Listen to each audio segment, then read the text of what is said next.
Et bah c'est parti, on y va. Comment ça va Jules? Ça va super et toi? Yes, ça va très très bien. Bienvenue sur l'Educ Podcast, le podcast de l'éducation populaire et de l'animation. Un podcast qui a vocation de valoriser nos fabuleux métiers de l'animation et de l'éducation populaire. Évidemment, on s'adresse à tous, aux animateurs, aux animatrices, directeurs, directrices, tous les acteurs de terrain. Et ça tombe bien, parce qu'aujourd'hui, on a Sam qui est avec nous. Je me permets de t'appeler Sam, même si ton prénom c'est Sambala. Mais du coup, on se connaît un petit peu, donc ça fait plaisir de t'avoir au micro d'un podcast. Eh bien, merci pour l'invitation. Je sais que j'ai été plébiscité par des mics dès le premier épisode. Eh donc, oui. Ouais. me voilà, enfin, a priori. Eh oui, mais oui, on laisse le micro aux bonnes personnes. Et du coup, on va passer un bon moment. Je tiens à dire à tous les auditeurs et les auditrices que va falloir s'accrocher sur ce podcast parce qu'avec Sam, ça va être quelque chose. Et c'est tant mieux, beaucoup de valeur à travers cette personne et ce personnage. Et on va s'éclater aujourd'hui. Est-ce que tu peux te présenter rapidement, Sam, pour tous ceux qui nous écoutent? Alors, Sambala Diallo, acteur de l'éducation populaire depuis 2006. Dans les grandes lignes, j'ai fait à peu près tous les postes de terrain, animateur, AVL, directeur adjoint. Voilà, dans les grandes lignes. Un petit peu tous les publics aussi. Donc, Ok, et aujourd'hui, t'es quoi alors? je suis directeur d'un accueil périscolaire pour une fédération. Ok, ça marche. Bah écoute, bienvenue.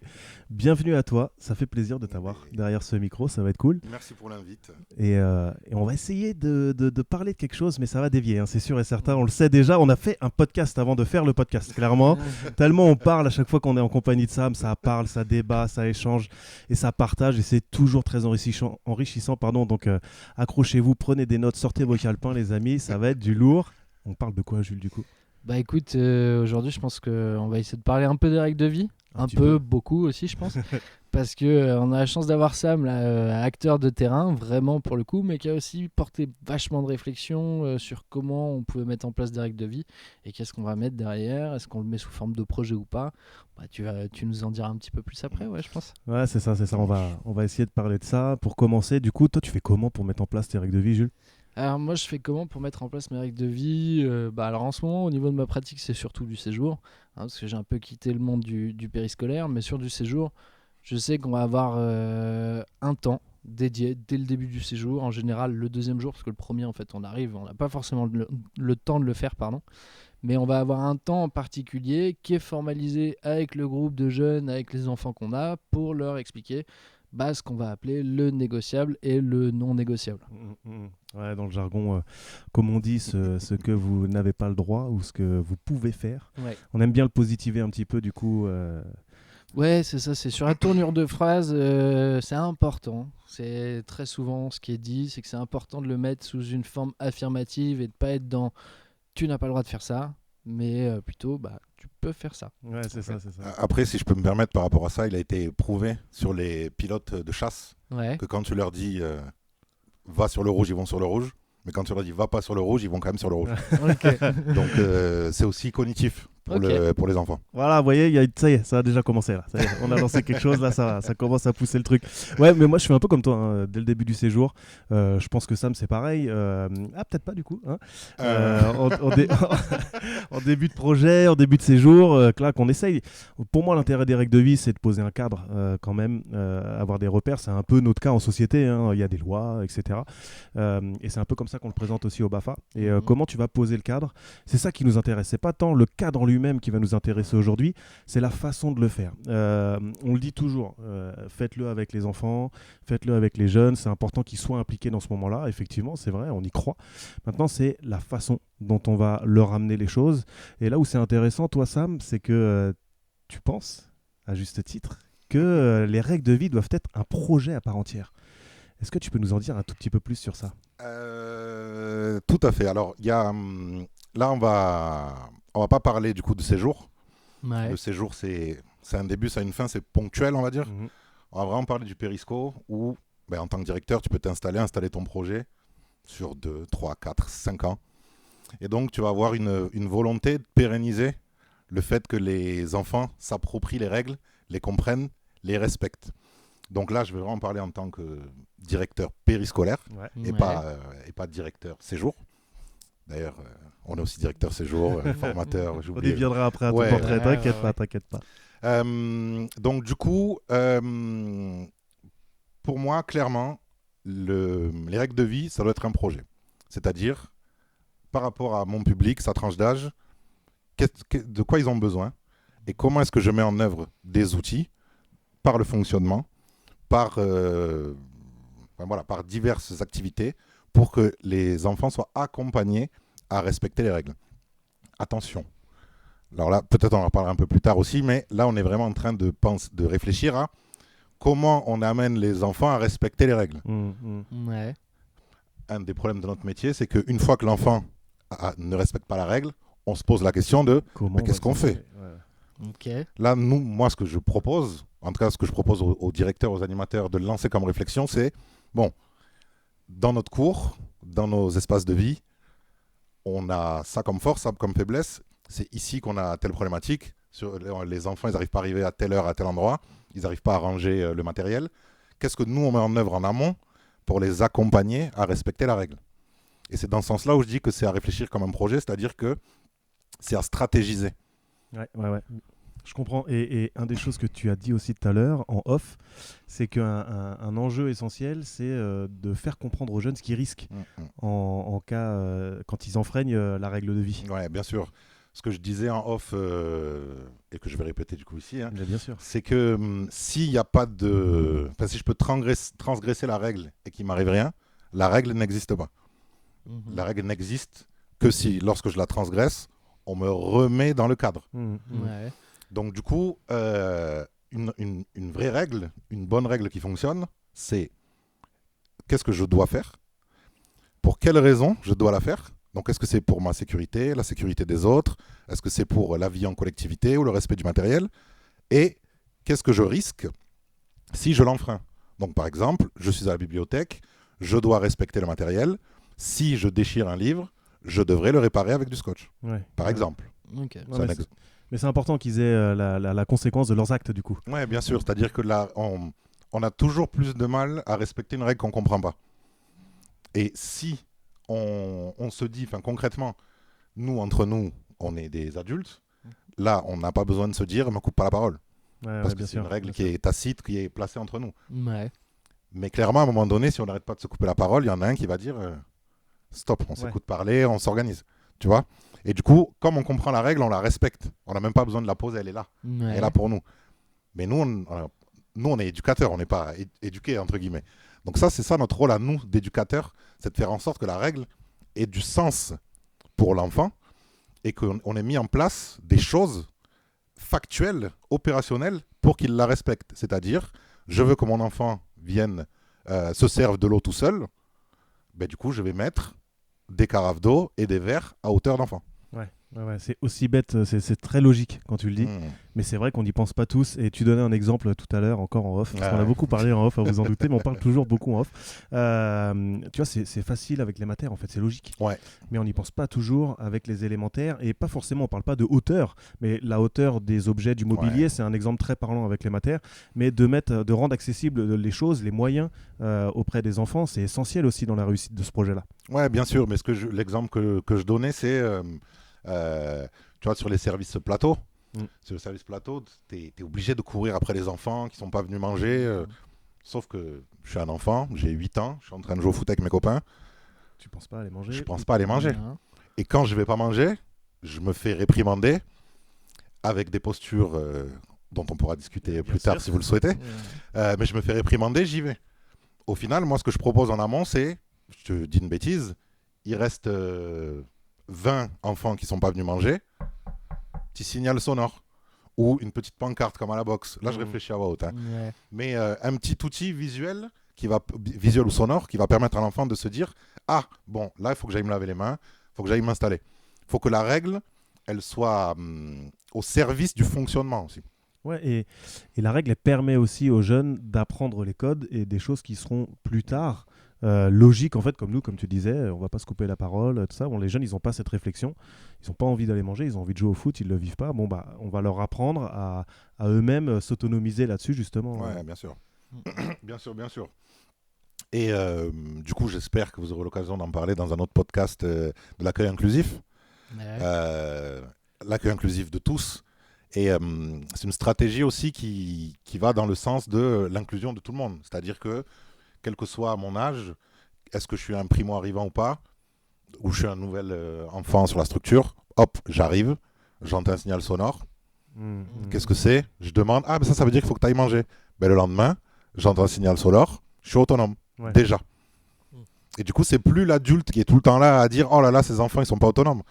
Ça, c'est qu'est-ce que nous, éducateurs, acteurs de l'éducation populaire en plus là, en l'occurrence, on met en œuvre pour que l'enfant se saisisse du fonctionnement, se saisisse des règles de vie, les respecte et, comme on disait en off aussi, devienne aussi, lui, garant des règles auprès des autres. C'est ça, c'est qu'il y a un petit peu, il doit avoir après, au bout d'un moment, implicitement, de toute façon ce sera acquis au fur et à mesure, cette compétence, entre guillemets, de faire respecter la règle, ou en tout cas d'expliquer la règle à tous ceux qui arrivent. Comment ça se passe avec les animes du coup, quand tu leur expliques ce projet-là, quand tu arrives et que tu dis, voilà, on va mener un projet, ça va être sur le long terme, mais ce sera bénéfique pour la structure parce que du coup la temporalité elle est super longue. Comment ils le prennent eux quand eux ils sont habitués à faire ce que Jules et moi on applique simplement peut-être en séjour et ce qui du coup nous paraît normal et logique à faire même sur un Alae ou un Clae? Ben, je pense que la question que se posent naturellement les animateurs, c'est est-ce que du coup ça va nous faire sortir de notre posture, le fait que ce soit hyper cadré, parce que dans nos métiers on le sait, on fait tout à la bonne intelligence, on fait tout, enfin voilà, moi je trouve que c'est une bonne idée, on met en place, on teste. La structure, c'est paradoxal, ça sécurise les enfants mais ça fait peur aux animes. Comme si c'était une charge de travail en plus, alors que pas du tout, au contraire, c'est du travail qui est mis en amont pour que le quotidien soit plus facile. En fait, il faut accompagner les animateurs à entendre que leur posture, ça n'a rien à voir avec la posture, ce dont je parle. Tu peux très bien garder ta posture et faire en sorte qu'il y ait un système. Le système, c'est la structure, et la posture, c'est la relation humaine. Là, pour l'instant, on n'a pas parlé de relation éducative, individualisée. On a parlé de projet, de système, de fonctionnement. Et du coup, il faut accompagner, je pense, les animateurs sur deux choses. Les armer, les outiller, par rapport du coup au fonctionnement, et les déculpabiliser. C'est-à-dire que vous êtes des êtres humains, au même titre que les enfants sont des êtres humains, vous aussi vous êtes des êtres humains. Donc le système fait que le jour où tu es un peu moins bien, ou en fait je préfère celui-ci d'enfant, j'ai des atomes crochus, ou lui il n'arrête pas de nous casser la tête à la cantine, c'est des questions que tu ne te poses plus. Tu n'as plus besoin de toujours te poser des questions sur qu'est-ce que je fais, qu'est-ce que je fais pas. Il y a un système, le système il est là, il est mis en place, et ce qui est important dans ta question Thomas, c'est que on arrête de prendre des décisions en lien avec la sanction qui sont individuelles. Quand je dis individuel, c'est l'adulte tout seul décide. Parce que évidemment, les sanctions sont individualisées en fonction de l'enfant. D'accord ? En fonction de ce qu'il a besoin.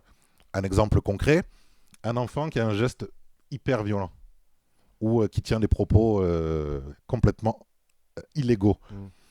En fonction du niveau de compréhension qu'il a de la gravité de son geste, tu vas sanctionner plus ou moins fort. S'il a conscience tout de suite qu'il allait trop loin, qu'il est repenti, qu'il a envie de réparer, tu ne vas pas le sanctionner, entre guillemets, pour le plaisir. Quand tu sanctionnes, c'est pour que le gamin il comprenne et qu'il ne refasse pas. Donc, s'il y a cette nuance-là entre ce qui est de... Oui, c'est ça. Il ne faut pas que l'animateur il pense que ça va rompre la relation éducative avec l'enfant. Le système, ça sécurise. Et je veux dire, eux, ils ont bien un contrat de travail. Ils ont une heure à laquelle ils arrivent, une heure à laquelle ils partent. Il y a un projet pédagogique. Il faut qu'ils respectent le projet pédagogique. Et ils y sont dans ce cadre. Et ils sont sécurisés. Le jour où tu as 2-3 animateurs qui arrivent quand ils veulent, terminer ton projet. Ouais, bien sûr, bien sûr. C'est marrant, tu parles de trucs de gravité, de prendre conscience de la gravité de ton geste et tout ça. Il y avait un exemple très concret, je crois, Jules, sur ton dernier séjour au ski. Avec des jeunes qui faisaient des saluts nazis pour déconner, en fait, et qui n'avaient pas forcément conscience de la gravité de ce qu'ils faisaient. Ça s'est passé comment, toi, du coup, au niveau de cette règle, du coup, qui est logique pour nous, puisque c'est interdit par la loi française, du coup, mais comment ils ont pris conscience de ça? Ça s'est passé comment Alors, il y a une vraie réflexion autour du geste. Déjà, comme le disait Sam, c'est-à-dire que L'animateur qui est arrivé dessus, forcément, il a eu une petite réaction, hein, parce que c'est des choses qui, pour nous, en tant qu'adultes, on se dit, oh là là, c'est impensable, c'est inimaginable. Pour des jeunes, des fois, il y a un humour qui peut être un peu bêta, un peu bébête, et où il peut y avoir des blagues qui peuvent partir là-dedans. Donc, il y a eu une première réaction de la part de l'animateur, mais qui n'a pas forcément posé la sanction tout de suite. Et en fait, il y a eu une réflexion qui est arrivée derrière. Ça a été posé en équipe, il y a eu une vraie réflexion qui s'est posée autour de ça, à savoir comment on allait pouvoir sanctionner le truc. Et il y a eu la question du temps, à quel moment on va revenir dessus. Est-ce qu'il faut intervenir tout de suite ou pas? Est-ce qu'il faut peut-être y réfléchir pour dégonfler un petit peu le truc et permettre aux jeunes de comprendre qu'il a fait une connerie, hein, que en soi, il a mis les pieds dans le plat, tu vois. Enfin, il a fait un truc un peu débile, mais ça n'a pas de gravité sur l'instant même. Et une fois qu'on a posé toute cette réflexion, on a réfléchi ensemble à ce qui pouvait être fait. L'animatrice en question, qui avait pris le sujet à bras-le-corps, a demandé de prendre un temps aux jeunes qui l'avaient fait, que le jeune prenne un temps de réflexion, tu vois, autour de tout ça, sur ce que ça engendrait, ce que ça voulait dire concrètement, ce qu'il venait de faire, parce que ouais, c'est bien, on a 13-14 ans, on l'a vu pendant les cours d'histoire, etc., on sait ce que c'est. Mais est-ce qu'on se rend vraiment compte de la portée du geste qu'on a quand on le fait dans la chambre avec ses potes en train de faire ce genre de... Pas forcément. Donc il y a eu un vrai temps de réflexion qui a été posé, où elle lui a demandé après derrière de faire une petite affiche et de venir lui en parler derrière.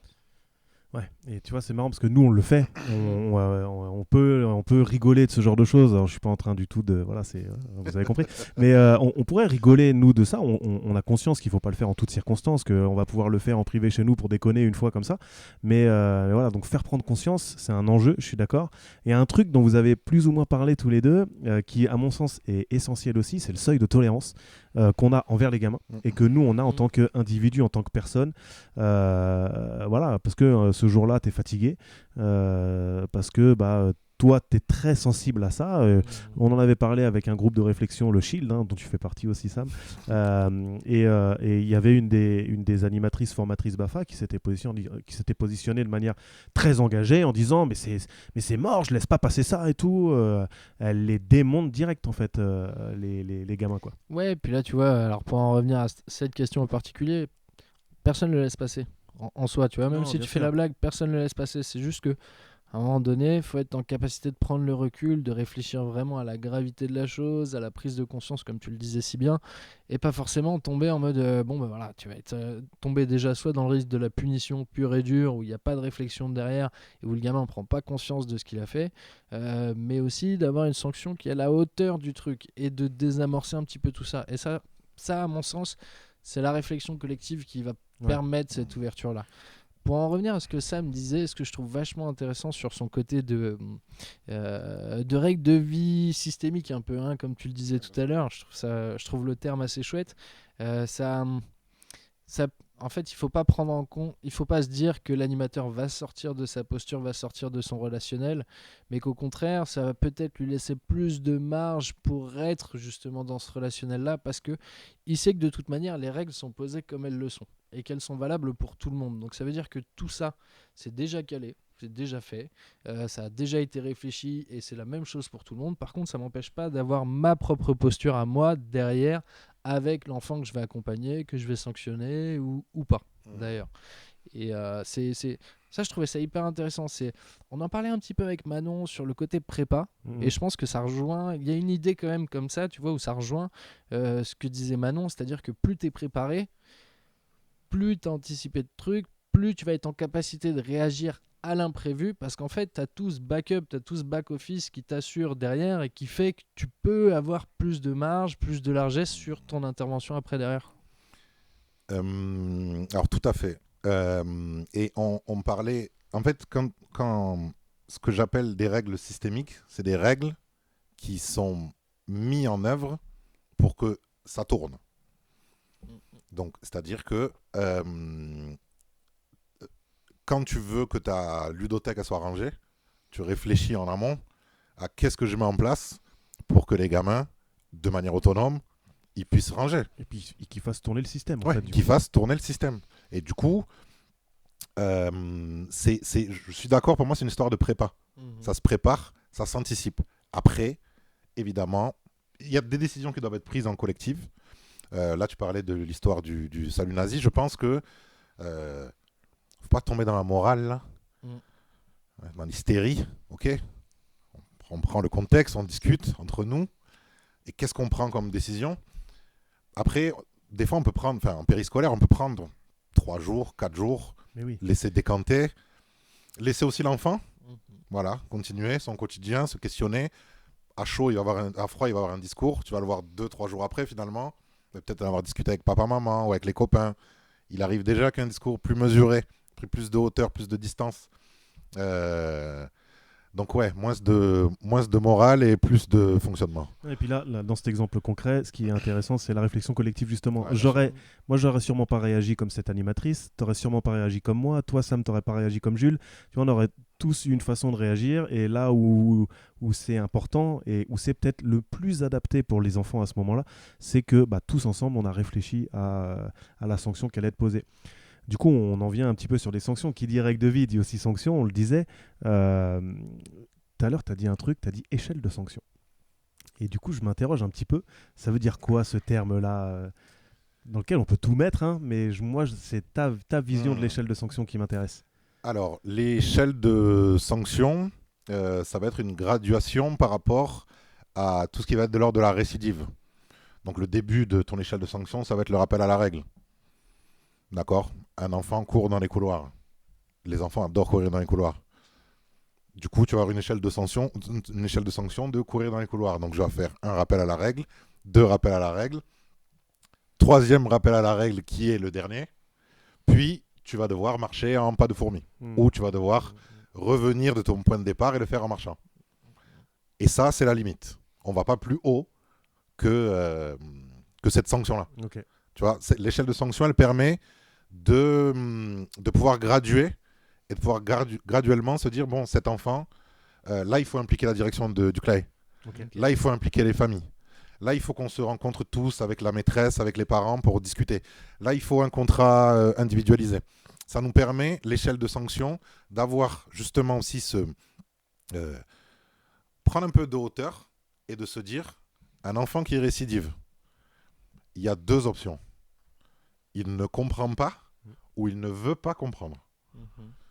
En fonction de l'un ou de l'autre, c'est pas du tout la même dynamique qu'on met en œuvre.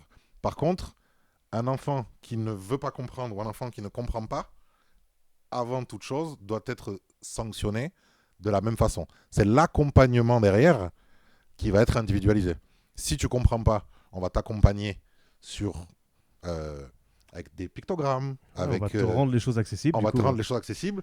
Si tu ne veux pas comprendre, eh ben, voilà, peut-être on va te mettre en gestion de groupe. Peut-être on va te faire arbitrer. Peut-être on va te mettre en gestion, en empathie. On va t'envoyer peut-être faire du théâtre forum. Essayer de te mettre en scène pour rentrer un peu dans l'empathie, mais intellectuelle. Okay. C'est-à-dire que je me mets à ta place, ce que tu vis, pour essayer de comprendre. C'est pas c'est vrai que c'est dur d'être animateur, on est sous-payé. Non, c'est pas ça le sujet là. Je vous présente Sam. Non, mais c'est pas ça le sujet là. Le sujet c'est il y a des enfants qui sont l'échelle de sanction sert à ça, parce que j'ai pas envie de trop digresser. Non, pas de souci, mais en fait c'est un super outil et qui n'est peut-être sûrement pas utilisé partout. Et du coup, tu le conseilles clairement à mettre en place pour les animes et les directeurs qui nous écoutent. Alors l'échelle de sanction, oui, vraiment, je conseille. Je sais que ça plaît pas à tout le monde, l'échelle de sanction, parce que en fait tout ce dont je suis en train de parler, quand on le vit pas au quotidien, ça a l'air très rigide. Mais en fait, quand on y est au quotidien, c'est comme tous les systèmes. Des fois, il y a des choses qui passent, des fois il y a des choses qui passent pas. Ouais, bien sûr. Voilà. Mais en tout cas, oui, l'échelle de sanction, ça permet d'éviter des animateurs qui disent bon, allez, Thomas, j'en ai marre, ça fait 3 fois que je te le dis, t'es puni de foot pendant 2 semaines. Ouais, ok. Parce que du coup, tu es complètement hors de l'échelle de sanction. Ouais. Ta sanction est une punition, puisque si le gamin court dans les couloirs, le fait qu'il n'aille pas au foot, lui, il voit pas le lien, quoi. Et ça permet d'éviter ces dérives-là. Ça permet aussi d'éviter l'autre dérive. Mais c'est pas grave. C'est pas important, c'est rien. Oh là là, détends-toi. Non, il y a des règles. Les règles, elles sont pas là pour embêter qui que ce soit. Les règles, elles sont là pour sécuriser. Et d'ailleurs, tous les gens qui sont un peu... les enfants sont des fleurs, il faut les arroser. Je leur souhaite un jour de se réveiller un matin sans gravité, sans la loi de la gravité, pour voir quel sera leur niveau de sécurité lors de cette journée.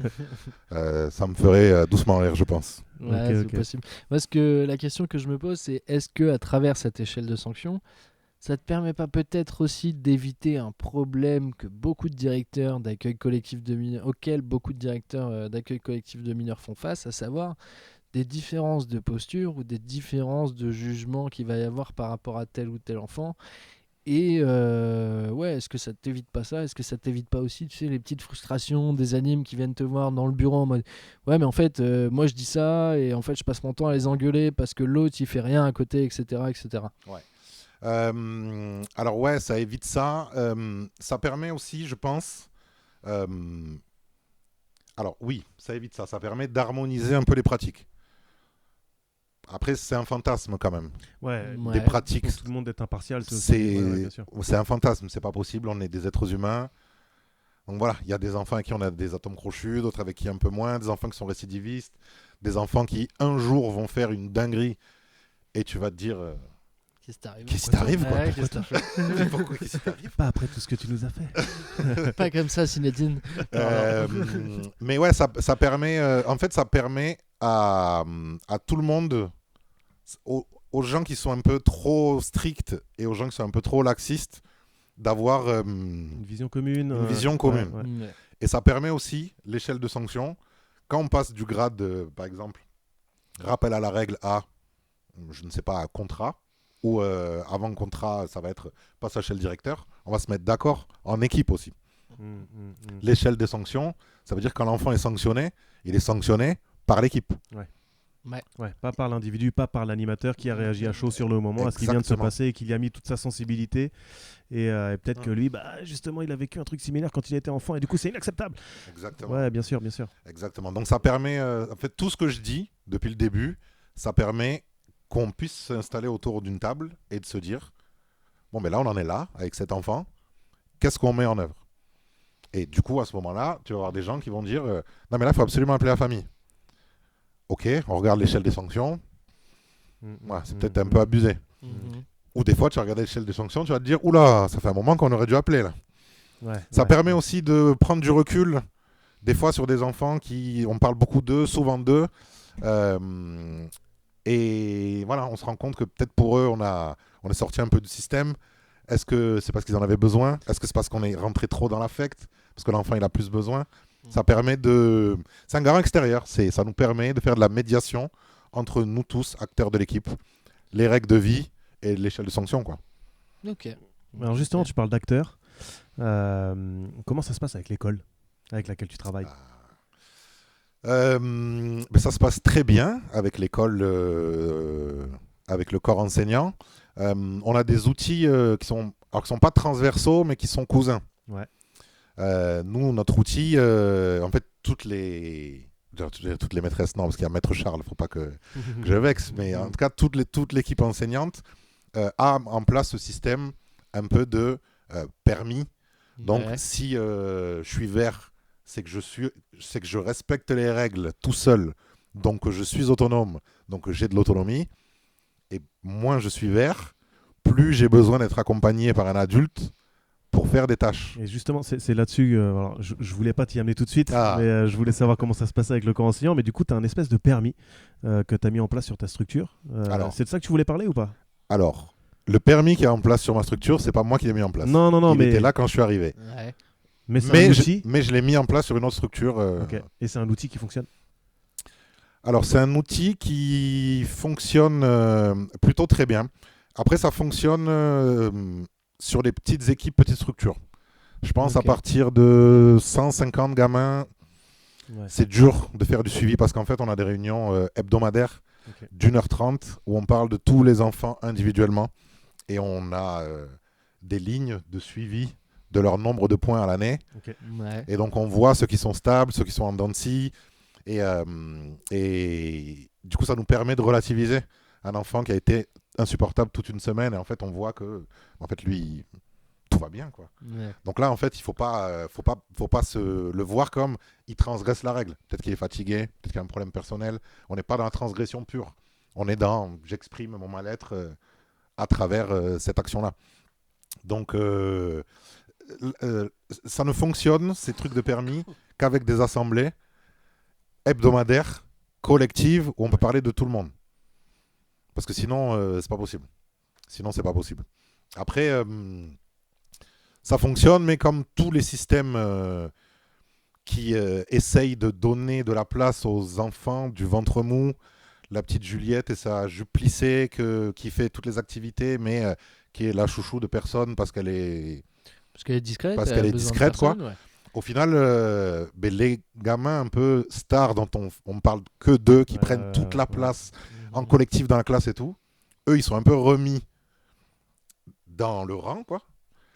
Et eux et les familles, souvent le vivent mal. Ouais. Que, ah oui, mais bon, c'était mieux avant quand mon enfant pouvait faire des doigts d'honneur en arrivant pour dire bonjour. Après, je l'entends, hein, que c'est plus agréable C'est pour une l'enfant. façon de dire bonjour. Après, c'est une façon de dire bonjour. Je connais pas toutes les cultures mondiales, hein, mais donc ouais. Après, là où moi je me remets en question par rapport à ça, c'est que j'arrive facilement à l'expliquer aux enfants, aux co-éducateurs enseignants, à ma hiérarchie, à mes collègues. Mais par contre, avec les familles, c'est plus difficile. Ouais. Et là, j'ai pas encore trouvé moi le moyen de communiquer avec les familles par rapport à ça. Alors, est-ce qu'il faudrait faire une assemblée des parents Pourquoi pas. Est-ce qu'il faudrait faire un outil comme Globe Écolo, l'espèce de truc genre Geniali, tout ça Pourquoi pas. Mais je pense que le frein numéro 1 de ce genre d'outil, c'est quand les parents sont contre, par principe, parce qu'ils comprennent pas. Ouais, c'est ça. Ouais. C'est ce que je veux dire. Voilà. Parce qu'ils comprennent pas. Parce qu'ils comprennent pas. Après, l'approche qui est intéressante dans tout ce dont on parle depuis tout à l'heure, règles de vie, sanctions, échelle de sanctions, etc., c'est que c'est propre à la structure. Si un animateur vient, il va se l'approprier, ça va fonctionner. C'est-à-dire que si toi, demain, tu parles de ta structure, le fonctionnement, il est quand même en place. Et il sera reproductible facilement, puisque tout le monde le maîtrise, du coup. Oui, c'est ça. C'est-à-dire que quand c'est le moment de ranger, il y a un bruit. Quand c'est le moment de la cantine, il y a un bruit. Quand c'est le moment que le goûter est terminé, qu'on va se rassembler, voilà. il y a un bruit. Et c'est ce que je veux dire, c'est que même les enfants soient capables d'expliquer tout ça à un nouveau directeur. Ah oui, là, n'importe quel adulte arrive, je le mets en binôme avec certains de mes enfants. L'enfant, il prend... Il raconte tout, ouais. Ah oui, il prend l'adulte. Bon voilà, ici, on est dans telle salle, comme tu le vois ici, sur les gommettes roses. On est vraiment dans l'autonomisation pure. Moi, j'adore. J'aimerais beaucoup le voir.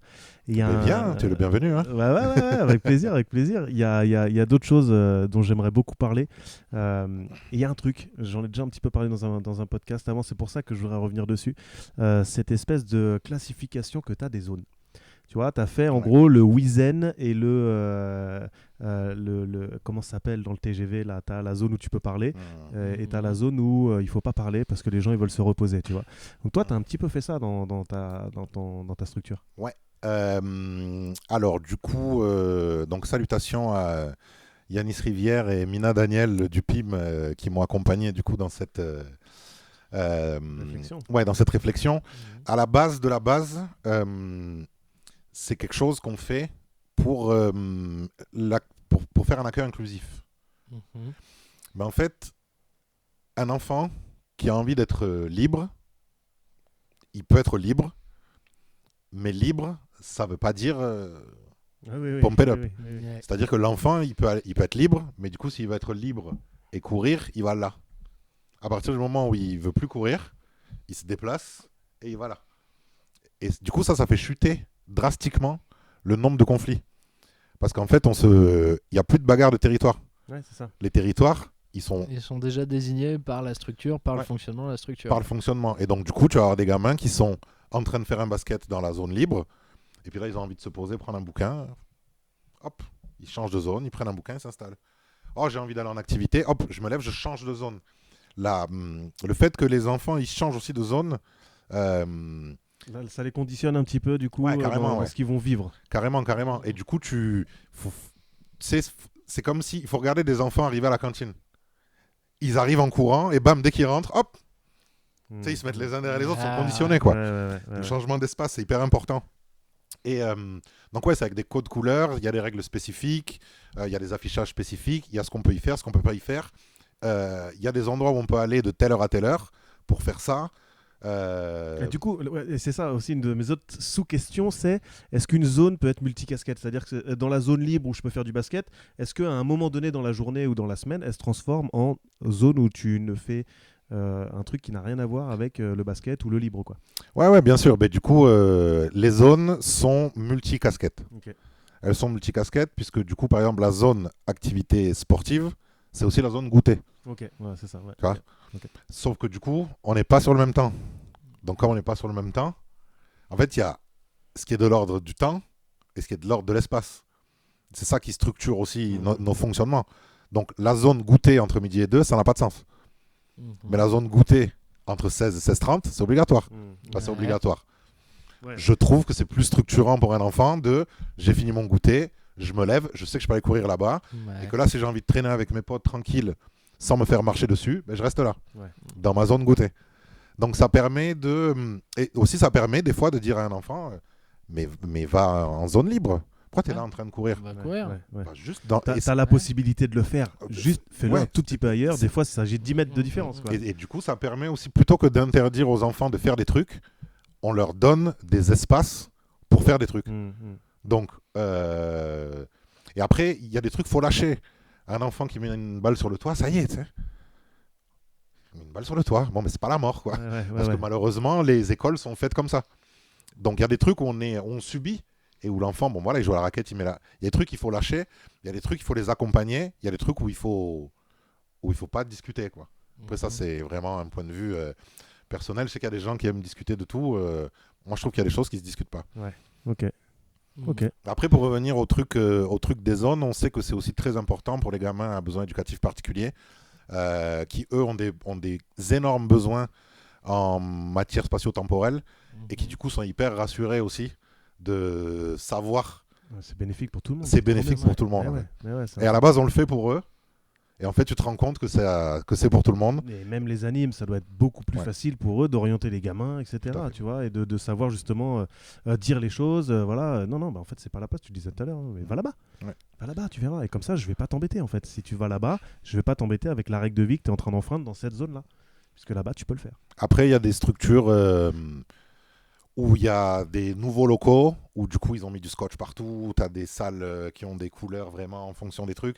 Nous, on est dans une vieille école, donc on peut pas tout scotcher, on peut pas... Tu vois, il y a des trucs qu'on peut pas faire. Mais quand ça peut être fait, mais des fois tu rentres dans une salle, bam, elle est toute rouge. Et tout est rouge, tous les règles de vie sont sur fond rouge. Et c'est comme si c'est un imaginaire, quoi. Vous avez parlé de l'ascensi. Là, on rentre dans un nouvel espace. Et tout le monde sait que un animateur au rassemblement qui lève un panneau rouge, les gamins, ils s'y voient déjà en ludothèque. Là. Ils s'y voient déjà. Et ils suivent. Et là, l'animateur, il n'a même pas besoin de parler, quoi. Hop, et tous ces enfants, ils vont le suivre. Ils vont aller à la ludothèque. Ils arrivent là-bas. Tu vas avoir des horloges. Tu as un temps de 30 minutes. Toc, tic, tic, tic, tic, tic, tic. Le fond rouge, même sur l'horloge. Hein. Ça, c'est des trucs que j'ai vus. Hein. Tac, tac, tac, tac, tac, tac. Bam, gring. Ça fait 30 minutes. Allez, on range, on y va. Et on est... Et là, du coup, je trouve que la relation éducative, elle est toujours sur de la discussion, de l'accompagnement. C'est moins anxiogène, il y a moins de conflits tout le temps.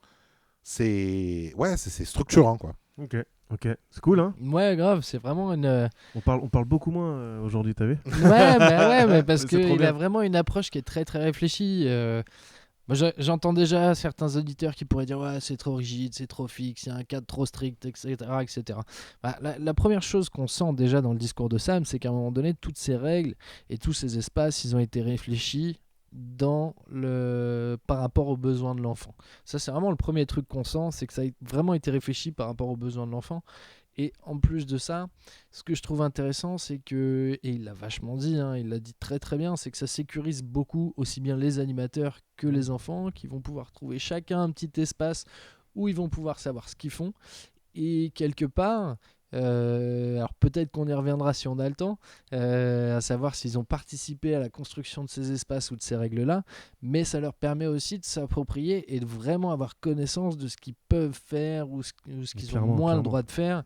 Et en fait, à mon avis, hein, et c'est là que je t'entends, c'est que ils doivent se sentir, ouais, la structure, elle leur appartient entre guillemets parce que ils savent quand ils peuvent faire certains trucs, ils savent quand ils peuvent pas le faire. Il y a vraiment cette question d'appropriation où je maîtrise mon espace. Je crois que c'est vraiment ça le mot, c'est qu'à un moment donné, aussi bien les adultes que les enfants peuvent maîtriser la structure dans laquelle ils évoluent. Mais en fait, moi, ça me fait penser à une échelle bien moindre, évidemment, à une société qui est très organisée. Et du coup, il y a des codes, il y a des comportements, il y a des choses qui sont à connaître et tout ça. J'ai quand même envie de connaître la réponse de Jules, du coup. Est-ce que les enfants, ils vous ont aidé dans cette réflexion ou est-ce que c'est une réflexion d'adultes, de manière pas du tout péjorative, bien évidemment. Mais voilà, à quel degré les enfants ils se sont impliqués là-dedans? Alors, du coup, les enfants, on leur a demandé de voter pour les... Donc, on s'est occupé du découpage des zones. On leur a demandé de voter pour les couleurs qu'ils aimeraient donner aux zones. Okay. Et après, par rapport aux règles de vie, les règles sont construites en début d'année avec les enfants. Et du coup, mais ça, vous en avez parlé, je pense que ça ne suffit pas. Je pense que ça suffit pas. C'est-à-dire que... C'est pour ça qu'on en a parlé que 2 minutes. Hein. Ouais, non, mais... C'est-à-dire que c'est important, mais l'échelle de sanction seule, ça suffit pas. Ouais. La posture bienveillante seule, ça suffit pas. Le découpage des espaces seul, ça suffit pas. Des règles de vie... En fait, c'est un système. C'est ça que depuis le début, on va revenir à ça. Ouais. C'est un système, c'est une stratégie. Donc, après, ce qui est de l'ordre du négociable... est négociable. C'est-à-dire qu'un enfant peut être porte-parole d'un groupe d'enfants pour dire bon, mais ça nous saoule. Hein, ouais. Pourquoi est-ce que nous, on a chaud pendant qu'on fait des activités sportives? Pourquoi on est obligé d'avoir le manteau? Ouais. Et du coup, on se pose, on discute. Donc, tu as des réponses ben, je sais pas, parce qu'on m'a toujours dit, moi, qu'il fallait les enfants, ça met le manteau. Et puis, tu en as d'autres qui ont des réflexions un peu plus techniques. Il y en a d'autres qui veulent pas se poser de questions. Tu en as qui se disent, oulala, mais moi, si tu tombes malade et que tes parents ils viennent me toper, j'ai pas le goût. Et donc, je pense que les enfants, ils sont vraiment appropriés de la règle quand ils sont critiques de la règle, pas quand ils la respectent. Ouais, oui, clairement. Ouais. Et du coup, il s'est passé un truc récemment. Ouais, tu savais qu'on allait en parler. Il s'est passé un truc récemment. Ça, on l'a discuté en off, mais ça a suscité tout notre intérêt. Mais c'est énorme ce qui est en train de se passer dans ton claé. Pour donner un tout petit peu de contexte, même si tu vas l'améliorer, on a des jeunes qui vont manifester. Enfin, des enfants qui vont manifester au sein même du claé. Alors, pour l'instant, on ne sait pas s'ils vont manifester. D'ailleurs, salut Mrs. Smith pour cette riche idée. Donc, c'est des enfants qui souhaitent manifester. Et on s'est dit que... Pourquoi Parce qu'ils ne sont pas contents de comment ça se passe. Ils aimeraient... voilà, ils aimeraient pouvoir faire ce qu'ils veulent tout le temps, quand ils veulent. Okay. Voilà, ils aimeraient... Après, c'est évidemment une minorité. Mais c'est pas parce qu'ils sont minoritaires qu'ils n'ont pas le droit à la parole. Ouais. Donc, du coup, on a joué le jeu à fond. C'est-à-dire qu'on a fait une assemblée démocratique. On leur a expliqué le fonctionnement d'une manifestation en règle. Donc, on leur a proposé de faire un manifeste avec 5 signatures minimum à déposer à la préfecture. Donc, la préfecture, c'est le bureau du CLAE. Ouais. Auprès du préfet, qui est donc moi, et la préfète adjointe, qui est la directrice adjointe. Okay. Ouais. Donc, un petit peu aussi d'imaginaire, de sensi, quoi. Ouais. Une fois qu'ils auront posé leur manifeste, la préfecture valide la manifestation. Et donc, il y aura un jour, 1 heure, un point de départ. Donc, on va mettre des petits plots comme ça, là. Si les enfants le souhaitent, ils auront un espace pour faire leur pancarte. Ils ont envie d'écrire. Alors évidemment, dans le cadre du respect de la bienséance. Oui, bien sûr, bien sûr. Mais voilà, ils pourront faire leur petite pancarte. Et une fois qu'ils auront manifesté, ils seront reçus à la préfecture et on pourra négocier, eux et nous, sur, bon, ben alors, qu'est-ce que vous proposez? Ok, ça on veut bien. Mais qu'est-ce que voilà, qu'est-ce que vous êtes prêt à donner en retour. Ouais. Voilà, rentrer dans cet espace un peu de négociation, c'est-à-dire, est-ce que plus de liberté dans la cour? Est-ce qu'il faut que ce soit tout le temps? Est-ce qu'on est prêt à négocier sur tout le temps? Est-ce que du coup, il n'y a pas des moments où vous allez devoir être vraiment dans un cadre plus strict, plus rigide? Et on va rentrer dans cette phase aussi de je suis plus juste en train de me plaindre à papa-maman que ça ne me convient pas. Je deviens acteur de ma structure et je suis capable de dire je ne veux pas ça et je propose ça. Et ça, c'est des choses que j'ai dû outiller dans les réunions de travail en tant que directeur. Ouais. Donc accompagner des enfants dans non mais, ça c'est notre job d'éducateur. Voilà, un petit peu du coup Thomas, l'anecdote. C'est de l'éducation populaire en barre. Ce que tu es en train de faire vivre aux enfants et ce que tu leur apportes avec toute ton équipe. Bravo à vous, franchement, ça a vraiment beaucoup de sens pour moi. Donc je trouve ça vraiment très chouette, quoi. Ouais, grave, c'est une vraie petite dinguerie. Moi, je trouve l'idée de les accompagner justement sur le côté revendication, on n'est pas d'accord, c'est trop bien. Et ça montre aussi que avec toute cette question de cadre, de règles de vie, etc., il y a un cadre qui reste et qui peut rester évolutif et que vous êtes en capacité d'entendre et de prendre en compte les retours des enfants une fois qu'ils ont assimilé certaines règles, qu'ils ont développé cet esprit critique à propos de la règle et qu'ils ont envie de la faire évoluer. Et ça, je trouve ça remarquable en fin de compte. Vous montrez ouvert, quoi. Ouais. Ouvert à la discussion, ouvert à la négociation. De toute façon, les seules règles qui sont non négociables, c'est ce qui est du cadre de la loi et ce qui est le cadre de la sécurité. Ouais. Oui, après, tout se négocie. Ok. Un bon moment. Ouais, bon moment cette première partie. Merci beaucoup Sam. Merci à vous. On va passer à la deuxième petite partie. Petite recommandation. Ouais, petite recommandation. Ouais. Tiens, je crois que je vais te laisser la main aujourd'hui pour changer un peu. Tout ça pour réfléchir un peu plus à tes recos. Exactement. Bon, écoute, moi je suis toujours un peu en décalé par rapport à la thématique qu'on vient de dire. Toi, t'aimes bien le faire un petit peu en rapport avec la thématique. C'est pour ça que je prends 30 secondes de plus pour réfléchir. Moi, je vais être un petit peu basique. Mais je pense que c'est toujours bon de le rappeler. C'est de s'écouter en tant qu'animateur et de prendre soin de son sommeil. Et pourquoi je dis ça? Parce que juste avant, on en parlait avec Julien, qui est un des animateurs de l'archipel. C'est indispensable de ne pas trop vouloir traîner le soir, par exemple, en colo. Le 5e, c'est cool, c'est un bon moment, et ça y est, on vit enfin avec ses collègues. Donc c'est trop bien, le 5e, etc. Mais il est peut-être 2h du matin, 3h du matin, 4h du matin, je me lève dans 3h parce qu'en plus je suis de couloir. Voilà, de la même manière, en centre de loisirs pendant les vacances, ce soir-là, tu as une soirée, c'est peut-être un peu chaud. Et en fait, pourquoi je dis ça? Je suis parti il y a un peu plus d'1 an maintenant à New York et j'étais rincé avant le séjour. J'étais KO. Voilà, je suis papa. Ça fait 5 ans. Je crois que mon petit, il avait 2 ans et demi, un truc comme ça. Bref, j'étais KO. Deuxième jour à New York, je boite. J'ai eu une douleur horrible dans le pied et j'ai passé une semaine à boiter à New York. Donc t'imagines l'horreur. Tu vois, t'es dans une mégalopole que tu visites et tu boites. Il n'y a rien de visible, hein, franchement. Et en plus, je dors à côté de Julien, qui était dans la structure, qui ronfle comme un porc, si tu savais. Bref, je dors pas très bien. Et puis, je rentre, hein, je fais le séjour de toute façon jusqu'au bout, tu vois. Je rentre chez moi. Et la personne qui s'occupe de la structure, l'organisme de séjour, me dit attends, je vais faire une déclaration d'accident et tout ça. Et en fait, le lendemain, j'avais plus rien.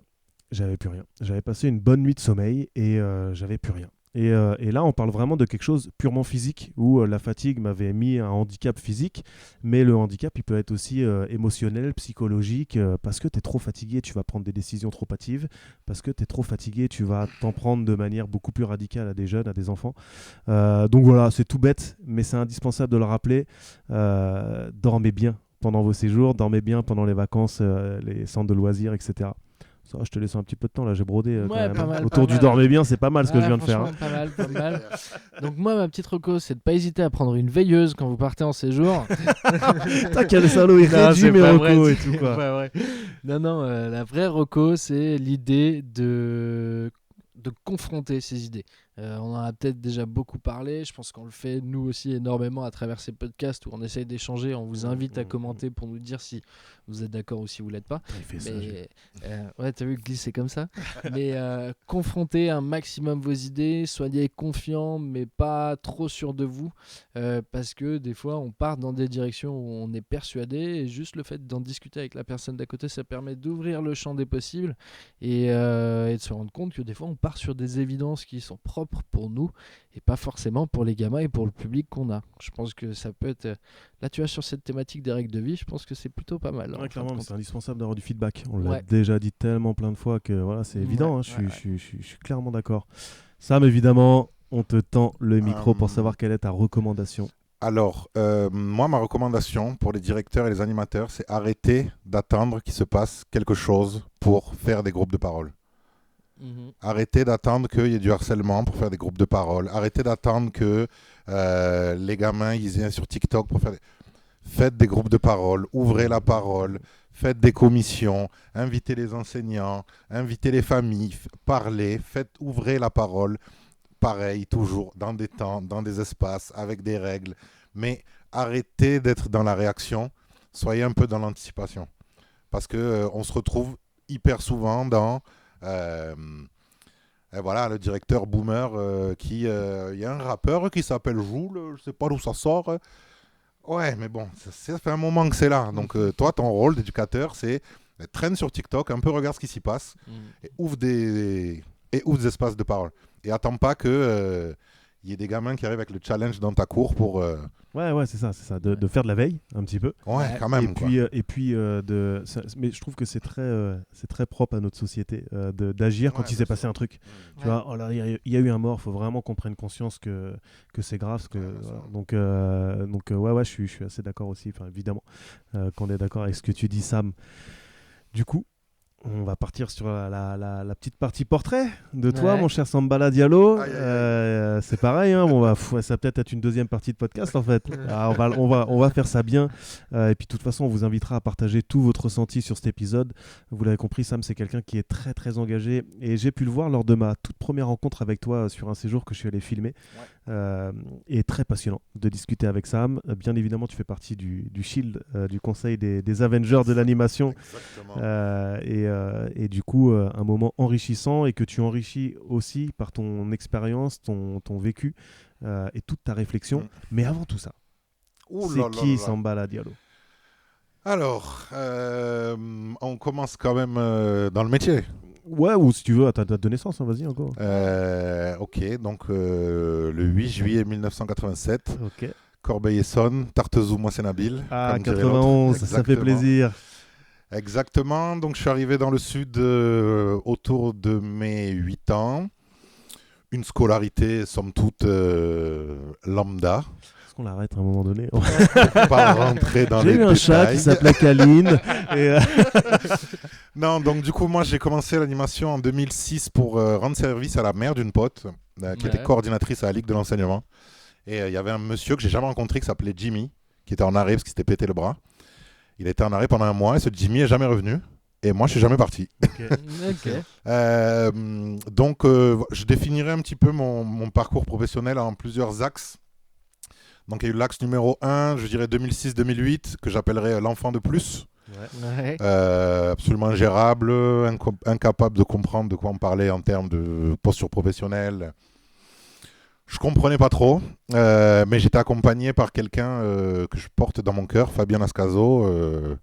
Si tu m'entends un petit peu, premier mentor, quoi. Donc ensuite, il y a eu une phase un peu nébuleuse où je me suis posé beaucoup de questions individuellement autour de la morale, autour de la loyauté, autour de certaines valeurs. Et en 2012, je suis parti aux États-Unis. Dans le cadre d'un... Je suis parti avec des membres, avec des gens qui travaillaient dans l'associatif, en REP+, comme moi. Et là-bas, j'ai compris qu'en fait, ma problématique, c'était la morale. Je trouve que le bien et le mal, en fait, ça défonce dans Disney, quoi. Mais dans la vie, ça sert à rien. Et je pense que là, il s'est passé quelque chose dans ma tête, et c'est là que je suis rentré vraiment dans la réflexion de fond dans ma pratique professionnelle. Donc il y a eu l'arc enfant de plus, l'arc nuageux, l'arc réflexion. Ensuite, j'ai eu mon BPGEPS. Yeah. Donc, je suis parti, donc j'ai quitté ma structure sur laquelle j'étais depuis 7 ans pour aller à Ronsard, où j'ai rencontré du coup Dexter. Et donc là, ça a été l'arc un peu façonnage, où il a fallu vraiment que je façonne, parce que passer d'animateur à adjoint, la barre, elle n'est pas si haute que ça. La marche, elle n'est pas si haute. Donc je me suis un peu façonné mon management, j'ai pu expérimenter plein de trucs, Dexter m'a laissé faire, et puis après j'ai quitté Ronsard pour un lieu dont on ne parlera pas, pour prendre un poste de direction.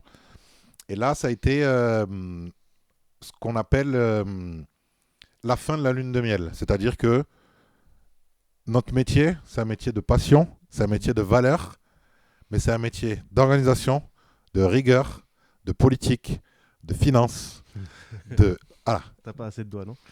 Ouais, mais du coup, je vais m'arrêter là. Mais après, ça m'a fait beaucoup de bien. Je pense que je suis devenu un meilleur homme et un meilleur directeur grâce à cette expérience-là. Ouais. Et si c'était à refaire, il y a plein de trucs que je referais différemment.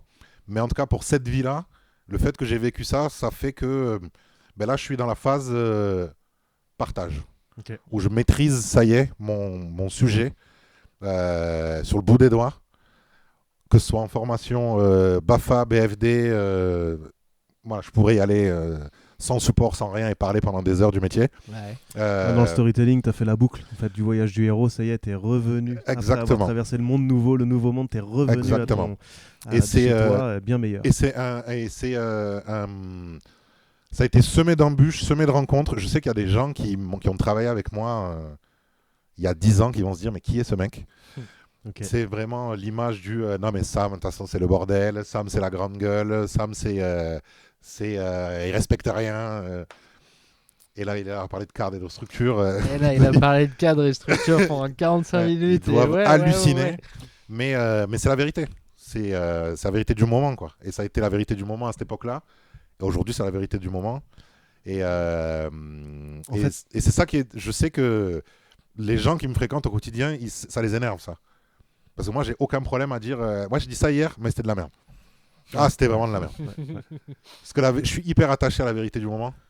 Et je trouve qu'elle a toute sa valeur, la vérité du moment. Et j'ai jamais envie de me dire. Mais Jules, c'est marrant que tu dises ça parce que il y a 19 jours, pendant le café, c'est pas du tout la même chose. Tu sais, comme si on était des avatars, quoi. Ouais. Donc c'est un petit peu ça, mon histoire. Ok. Et du coup, tu es aussi directeur de séjour. Directeur de séjour pour un organisme que vous ne connaissez pas. Ouais, directeur de séjour aussi. Directeur de séjour, formateur. Ouais, plein de choses, quoi. Plein de choses. J'espère podcasteur bientôt. Hein, on nous a dit que tu étais dégoûté de pas avoir lancé ton propre podcast. Mais vas-y, fonce, mon gars, fonce. Ouais, non, c'est clair. Bah, après, je suis assez bavard. Pour ceux qui ne l'auraient pas remarqué. Et du coup, ouais, j'adore ça, le podcast. Oui, et je me rappelle, du coup, quand j'ai vu ça, je me suis dit, putain, c'est vraiment génial. Et au-delà du fait que ce soit un truc d'animateur pour animateur, le fait qu'on vienne parler de terrain, sans être dans le ouin-ouin, mais c'est dur, ouin-ouin, mais nous, on ne reconnaît pas, ouin-ouin, c'est comme ça, on ne peut rien faire. Non, on est là et on discute de qu'est-ce qu'on fait, de qu'est-ce qu'on peut faire. Après, oui, on pourrait discuter. Alors moi, je ne peux pas parce que je suis sous contrat, mais il y a plein de choses desquelles on pourrait discuter.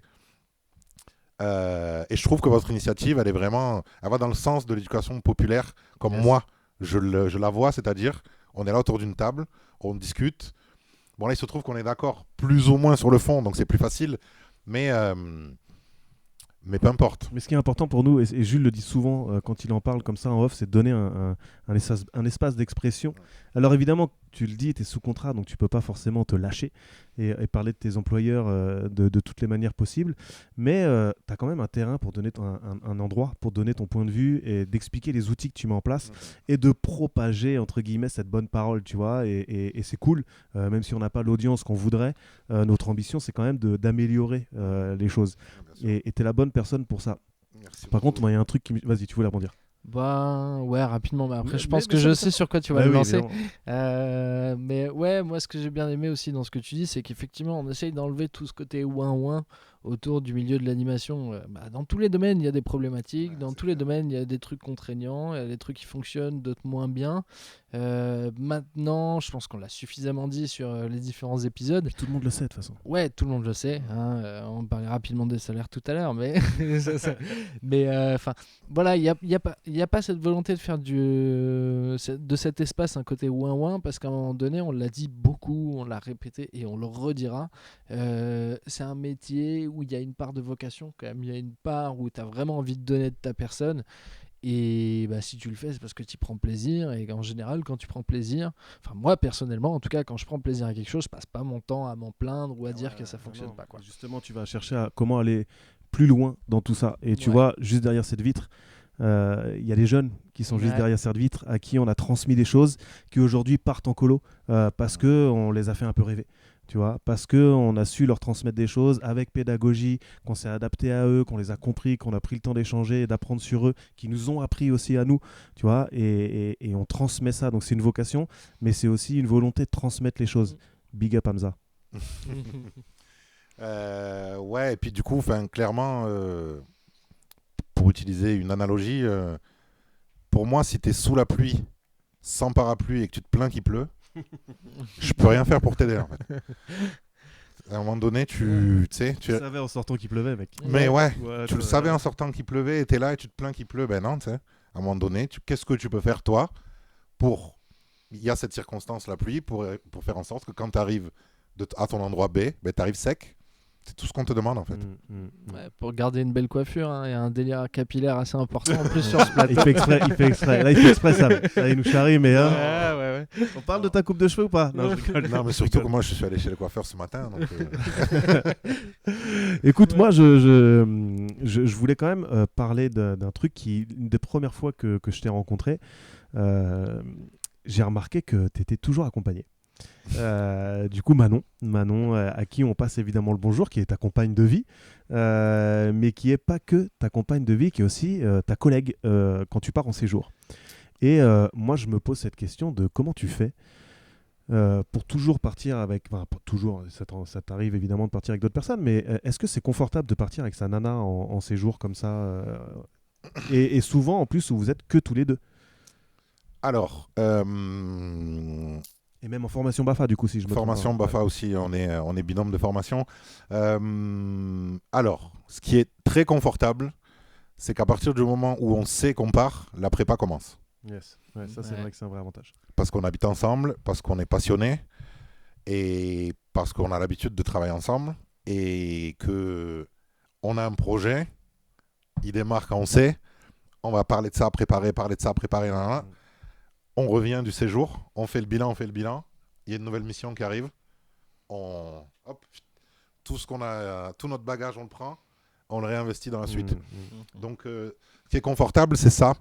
Après, ce qui est confortable aussi, c'est que il y a des choses qui sont naturelles pour nous dans la communication.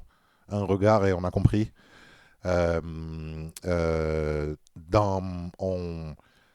Au même titre qu'on ne va pas se contredire l'un l'autre ou se jeter sous le bus l'un l'autre quand on est à l'apéro, du coup c'est normal quand on est devant le public, on le fait pas. En fait, il y a des automatismes de relationnels qui fluidifient aussi nos automatismes professionnels. Okay. Et pour être aussi tout à fait transparent, c'est un petit peu elle qui m'a amené vers la rigueur un peu absolue. Ouais. Donc c'est un peu aussi mon cadre. Ton garde-fou, quoi. Ouais. Un petit peu mon garde-fou. Okay. Quand moi j'ai envie de partir dans tous les sens. Alors, ouais, voilà, mon grand là. Ça t'a jamais posé de problème ou à elle, hein, évidemment, parce que là on te parle à toi, mais. Bah alors déjà, je vais pas parler en son nom, hein, on n'est pas dans un pays... Non, mais vous auriez pu... Ouais, un jour, elle me l'a dit clairement que j'ai été justement un crétin de prendre cette décision, elle me l'a fait comprendre, tu vois ce que je veux dire? Non, du coup, en fait, c'est surtout sur les BAFA que ça se voit, parce qu'en séjour, je crois qu'on n'a pas vraiment le temps de se poser toutes ces questions.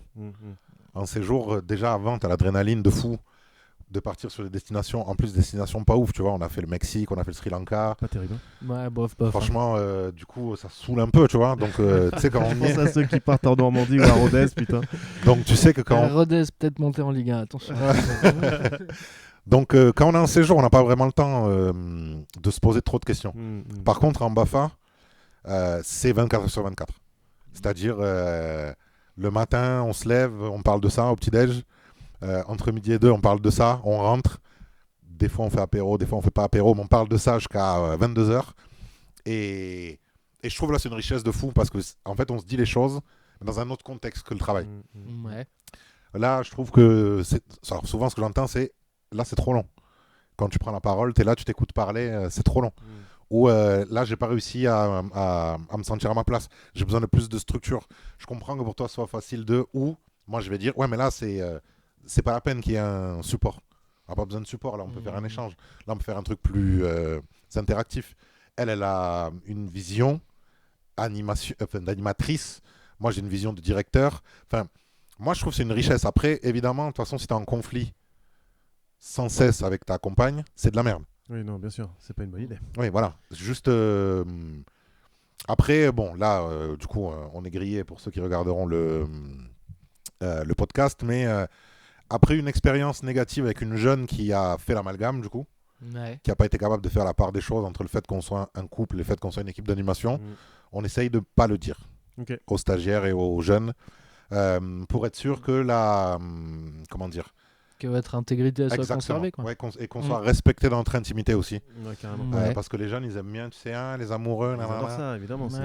C'est grave leur kiff. Et puis le truc un peu mystère aussi, ils se demandent, mais du coup, c'est incroyable. Si ça te rassure, je peux biper le nom au montage. Tu vois, comme je l'ai nommé, du coup, je peux biper, comme ça continuera à entretenir le mystère. Après, je suis pas sûr qu'il y ait beaucoup de jeunes qui partent en colo et beaucoup de stagiaires BAFA qui nous écoutent. J'ai l'impression. Ça va venir. Ouais, j'espère. Par contre, t'es pas tout seul, je crois, à être très à l'aise avec ta compagne quand tu pars en séjour, parce que Jules, c'est ton cas aussi. Hein. Ouais. Moi, c'est mon cas. Je crois qu'on a discuté pas mal de fois en plus avec sa main sur les bons côtés, les côtés qui peuvent être un petit peu plus délicats. Ça va, tout juste ce qu'il vient de dire, tu vois, sur le fait de le dire aux jeunes ou pas qu'on est en couple, ça a été une discussion qu'on a eue, une vraie réflexion qu'on a eue plusieurs fois, parce que des fois, en fait, tu peux pêcher par rapport au groupe, où le groupe va pas forcément te reconnaître à ta juste valeur, et va avoir une entité en face de toi plutôt que 2 animes, 2 encadrants, et ça peut te mettre dans des situations délicates. Ouais. Après, je rejoins Sam sur le fait qu'il y a une grande facilité de communication et de préparation. Ça, il n'y a pas photo. Hein. Tu dors au même endroit, donc c'est plus simple. Hein. Et puis, l'info, elle passe tout de suite. Hein. Donc, tu sais comment le dire, tu sais à qui tu t'adresses. Tu sais comment le dire. Tu peux mettre les formes. C'est ça, c'est que là, on parle un peu de prépa, de petits tips. Mais sur 2-3 exemples que tu as cités tout à l'heure, je trouve que pointer des choses qui dérangent, c'est plus facile aussi. Bien sûr. Parce que tu es au quotidien, tu vois, là tout à l'heure tu disais des fois je parle trop et elle me dit que je m'écoute parler ou ce genre de truc, peut-être qu'un collègue lambda te le dirait pas. Ouais, c'est en tout cas, après aussi c'est parce que nos compagnes respectives elles ont de la tchatch aussi. sont pas du genre à tortiller du boule pour dire les choses, mais moi je viens d'une culture où ce qui est irrespectueux, c'est de tortiller du cul pour te dire que tu as une salade entre les dents. Ouais, je comprends. Donc, et du coup, en fait, on tergiverse pas, quoi. Alors après, évidemment, c'est pas tous les jours tout rose. Des fois, il y a des conflits individuels, mais on arrive toujours à faire la part des choses parce qu'on est des pros, quoi. Et on reste des pros. C'est ça qui est important. Moi, j'adorerais au niveau prépa et le fait de pouvoir avoir de la réflexion en continu à la maison, etc. Et tu vois, tu es en train de vivre une formation BAFA, de réfléchir encore plus, tu vois, parce que c'est pour ça qu'on parle énormément aussi tous les trois et avec d'autres comparses, d'autres compères. C'est parce que on aime ça. Mais moi, je peux pas. Moi, je sais. Alors, je suis parti plusieurs fois avec ma compagne, mais avec elle, ça s'est toujours très bien passé. Mais à chaque fois, c'est dans des destinations où justement c'était facile, tu vois. Et puis je maîtrisais vraiment le sujet. Il n'y avait pas de, ça servait à rien entre guillemets qu'elle intervienne, tu vois ce que je veux dire. Alors évidemment, elle intervenait, mais c'était vraiment maîtrisé, vraiment. Mais ça m'a posé problème sur d'autres séjours où je suis parti. J'étais directeur, ma nana était animatrice. Et conflit conflit, à me soulever pendant des réunions, à me remettre en question pendant des réunions, tu vois. Et depuis ce temps-là, je me suis fait une promesse, c'est que dès que je devais faire du management, vraiment, il n'y aura pas Manana sur les structures, c'est pas possible. Grand respect à vous, du coup, et tant mieux si ça se passe bien, je vous le souhaite de continuer comme ça, parce que ça a l'air hyper enrichissant, donc c'est chouette. Ouais, bah, c'est du travail c'est du travail au fur et à mesure. Hein. Faut pas partir sur des acquis. Par rapport à ce que tu dis, tu vois, je sais que avec Justine, pour le coup, on a tendance à alterner les postes. Tu vois, à un moment donné, ça va être moi en direction, à un moment donné, ça va être elle en direction. Ouais, c'est bien Ce ça. qui fait que chacun a un regard en fait et prend conscience de ce qui se passe. En plus, on est un peu relou tous les deux, tu vois, on est un peu tatillon. Hein. Moi, je parle régulièrement le samedi autour de concepts, autour de l'éduc pop, etc. Elle, c'est quelqu'un d'assez engagé, donc on a nos avis qui sont pas forcément les mêmes.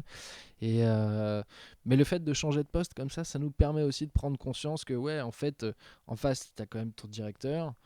À côté de ça, c'est quand même la personne avec qui tu vis tous les jours. Donc oui, peut-être que là où tu vas avoir tendance à appuyer là où ça fait mal avec un directeur ou une directrice qui t'emmerde, là, comme tu connais plus la personne, tu vas peut-être moins le faire ou tu vas le faire différemment. Donc ça peut amener ces facilités-là.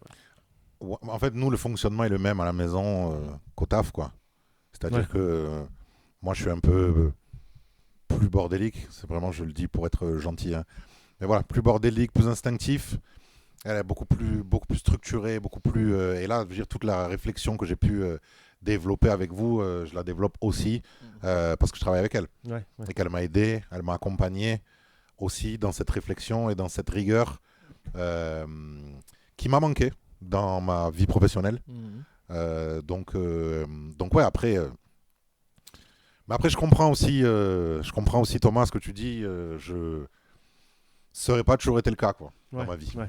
Maintenant, pour passer un petit peu à autre chose, du coup, il mène où le chemin que tu t'es tracé il va t'emmener où? C'est quoi ton rêve, ton objectif d'acteur engagé de l'éducation populaire?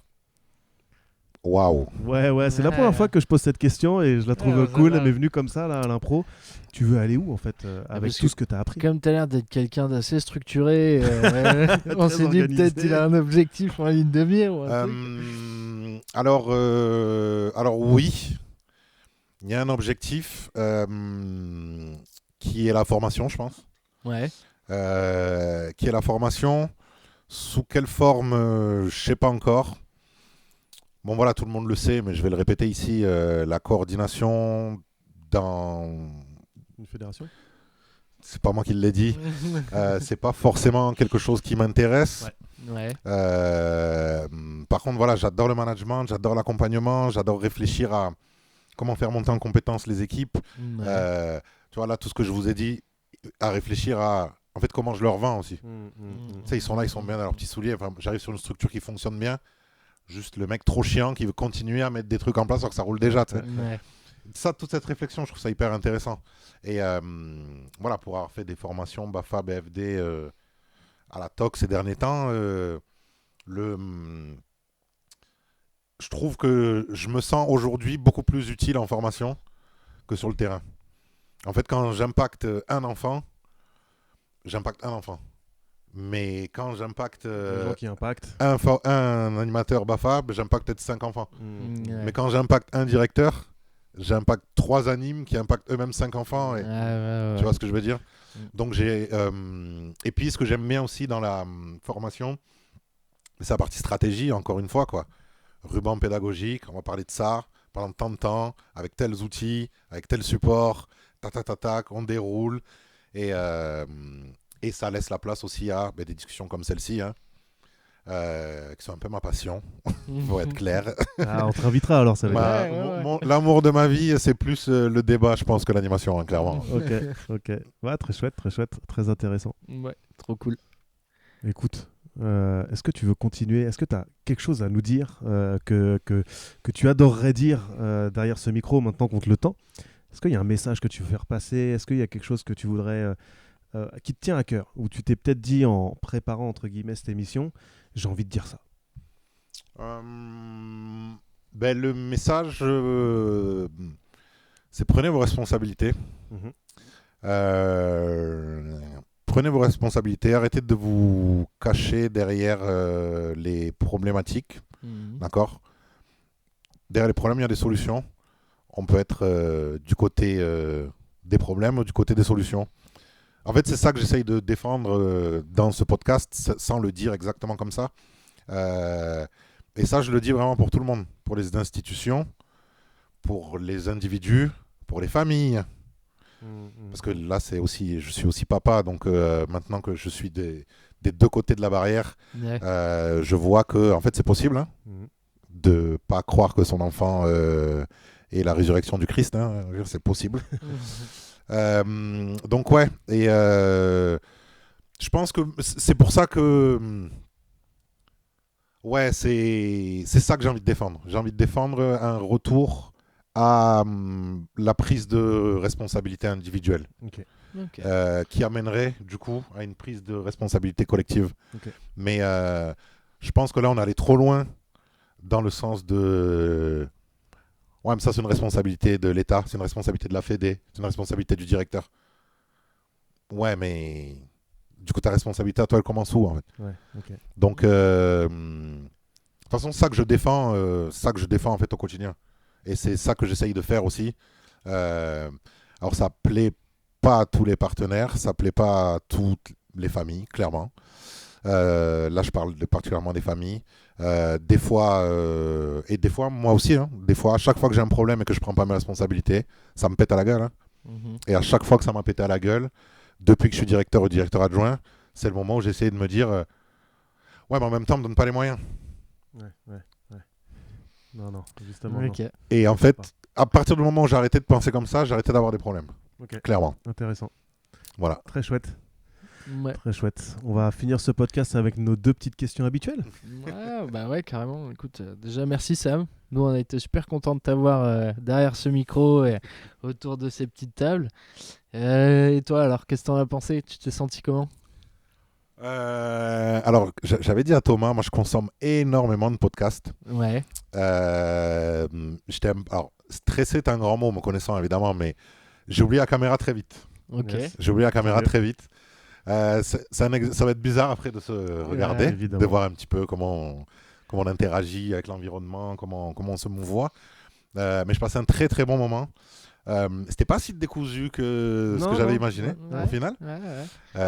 Donc je pense que ça va être digeste comme il y a que la durée qui pourra peut-être un petit peu faire peur à ceux qui vont voir en lançant le podcast. 1h30. Mais tu vois, on n'aime pas se fixer de barrières et de limites avec Jules, on fait des choses. Bref, je t'ai coupé la parole. Non, il n'y a aucun souci, écoute, t'as le droit, c'est ton podcast. Ouais, je me suis vraiment régalé. Et puis ouais, franchement, si vous me réinvitez, je viendrai avec plaisir. C'est sûr. Ouais, je pense qu'il y a plein de choses à dire encore. Ouais, c'est ça. On continuera à discuter. La petite question que j'ai envie de te poser aussi, c'est, tu sais, parce que tu es un de nos plus fidèles auditeurs, du coup, je sais que tu y as réfléchi. Qui est-ce que tu aimerais voir assis à ta place derrière ce micro? Alors, évidemment, Mrs. Smith, mon binôme, dans le travail et dans la vie. Voilà, pour son engagement, pour sa vision du travail, pour sa pertinence, pour sa capacité à allier cadre et éducatif. Enfin, voilà, je trouve qu'elle a trouvé vraiment la juste ligne entre ce qui est de l'ordre de la structure et ce qui est de l'ordre de la posture, vraiment, quoi. Ensuite, j'aimerais bien entendre Romuald de Kouakou. Ouais, ok. Présente-nous un petit peu. Donc, coordinateur territorial pour une fédé, mon N+1, mais un monsieur qui a été sportif de haut niveau. Qui m'a parlé donc, au handball et qui m'a dit récemment un bon directeur, c'est un bon voleur. C'est-à-dire que voilà, le fait qu'on puisse se voler des idées les uns des autres, s'inspirer les uns des autres, tu vois, c'est dans ce sens-là. Arrêter de pas vouloir s'inspirer des autres. Il est toujours comme ça, plein de petites phrases intelligentes et c'est quelqu'un de très bienveillant, et qui a une boîte à outils immense. Donc vraiment Romuald Kouakou. Kouakou et quelqu'un qui est absolument pas du réseau. C'est une stagiaire que j'ai eue en BPGEPS, animation sociale. Elle s'appelle Anaïs, petit prodige de l'animation, 25 ans, qui est en DEGEPS. Le meilleur dossier que j'ai jamais lu de ma vie en tant que jury, son dossier BP.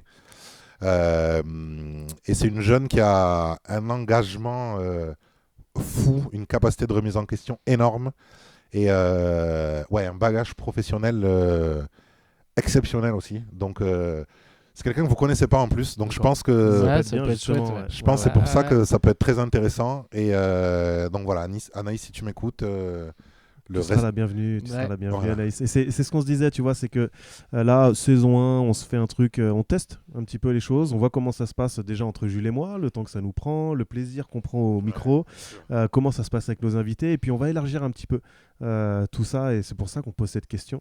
Et on aura évidemment le plaisir lors de la saison 2 d'inviter toutes les personnes qui nous ont été chaudement recommandées. Après, à la base, je veux dire Véronique Borde pour la blague, mais bon. Moi, personnellement, je la connais pas, donc. Bon, c'est adorable, elle sera invitée, c'est sûr. Ouais, bah, je pense Véronique, qu'on a si plus tu le nous choix, hein. écoutes, hein, vraiment, Et, tu seras invitée. Du coup, moi, je voulais rebondir sur un truc hyper intéressant qui a été dit sur un podcast par rapport aux élus. Ouais.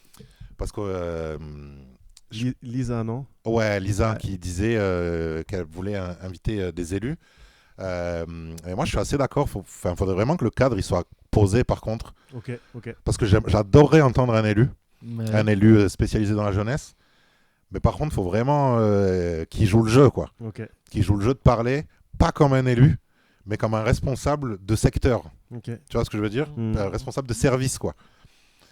Parce que franchement, il y a beaucoup d'enjeux qui se passent dans les relations de ville et des choses je pense qu'on ne comprend pas, qu'on ne maîtrise pas. Et ouais, tu parlais de Youssoufa, là, quand on voyage, le monde est plus petit. Je pense qu'on ne se comprend pas toujours aussi avec les communes. Ouais. Ouais, t'as raison. Ça peut être intéressant, effectivement, mais de poser un cadre. Ouais, par contre, et il faut que ça poser- vienne ouais, pas ouais. avec tout à un fait. discours lisse et électoraliste. Vous posez Ouais, une c'est clair. perruque ou un masque ou un truc comme ça, si la Pourquoi personne pas, veut pourquoi pouvoir pas, parler. Essayer. Ouais, c'est- carrément. Ouais, c'est ça, ou que ça reste peut-être pas vidéo, mais que audio, et qu'il puisse Ouais. parler, ou que ce soit quelqu'un peut-être d'un autre département, j'en C'est sais ça, rien. c'est ça, Ouais, c'est à ça c'est que je surtout pensais. ça, Mais ouais. écoute, on va y réfléchir très sérieusement. Effectivement, c'est à prendre en compte, hein, de pourquoi pas inviter un élu ou une élue, avec grand plaisir. Ouais, carrément. Je garde en tête Romuald Kouakou. Hein. D'ailleurs, Romus, tu regardes un de ces quatre. Je pense qu'on va t'inviter dans pas longtemps. Ouais. Ça marche. En tout cas, merci Sam de ta présence. Merci à vous, franchement, Ouais, merci. c'était top. Merci Ouais, beaucoup. on a passé un bon moment et les animes qui nous écoutent derrière là, hein, c'était peut-être un peu long, mais vous l'avez remarqué, c'est hyper enrichissant de discuter avec Sam et du coup c'est pour ça qu'on lui a ouvert le micro. Vous avez compris toute la valeur qu'il nous apporte. Ouais. Donc merci à tous. N'hésitez pas à dire ce que vous en avez pensé du coup en commentaire. Suivez-nous sur Instagram, EducPopcast, lâchez un like, un commentaire, partagez à tous vos amis, propagez la bonne parole auprès de tous les acteurs de l'éducation populaire. Nous, on est là juste pour passer un bon moment, vous partager nos bonnes pratiques et puis vous faire part de nos expériences. C'est comme ça, Jules. Bah ouais, je crois bien. Hein. Ok. Puis il y en a plein des expériences à partager en Il plus y en de a ça. plein, évidemment, donc n'hésitez pas. Merci Sam, encore une fois. Ben, merci à vous et bravo pour l'initiative encore, franchement, ça tue. Avec grand plaisir, Ouais, merci à grave. toi. Ouais. Et bonne écoute à tous. On se retrouve sur un prochain podcast qui seront, plus ça va aller, plus ils seront spéciaux. Hein. Ouais, je pense. Hein. Le prochain. Ouais, d'ici pas longtemps, il devrait y en avoir un ou deux sympas. Ouais. Yes, ça marche. Allez, merci à tous et à très bientôt. Ciao. Ciao.